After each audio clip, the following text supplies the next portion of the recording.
মই চেপত পিষ্টল লৈ ফুৰো বুলি আগতে তেওঁলোকে নাজানে।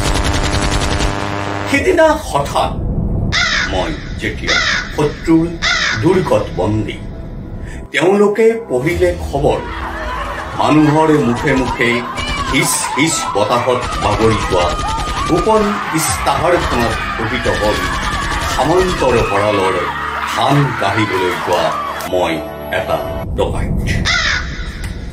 লগে লগে মোৰ সতে থকা সমূহ সন্ধিপত্ৰ ছিঙি তেওঁলোকে আকাশলৈ ধুৱাই দিলে তীব্ৰ ঘৃণাত এশবাৰ। তেওঁলোকৰ সতে থকা সমূহ অভিসন্ধি হোৱা হ'ল দুৰভিসন্ধি। তেওঁলোকে খেপিয়াই ফুৰিছে। ইমান অন্ধকাৰৰ মাজত কেনেকৈ জ্বলিছিল হিংস্ৰ দুটা চকু।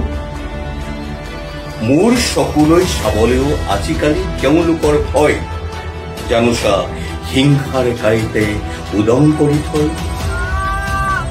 আৰু হয়তো তেওঁলোকে ভাবে বৰফ পৰি পৰি সম্প্ৰতি মই এটা এঙাৰ গোলা বিষণ্ণ ৰাতি।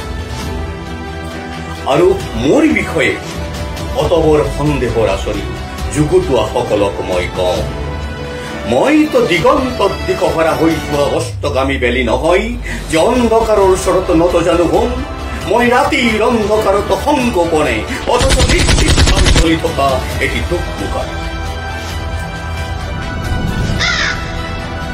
যাৰ বাবে মই মোৰ আত্মজৰ সোৰণত পদূলি মুখত বন্তি জ্বলাবলৈ বাধ্য হলো, যাৰ বাবে উত্তৰে কামৰূপৰ অনাঘাতা কুমাৰী কাপোৰৱে চকুৰে পৃথিৱী থাকি কলে পোহৰতকৈ আন্ধাৰ ভাল।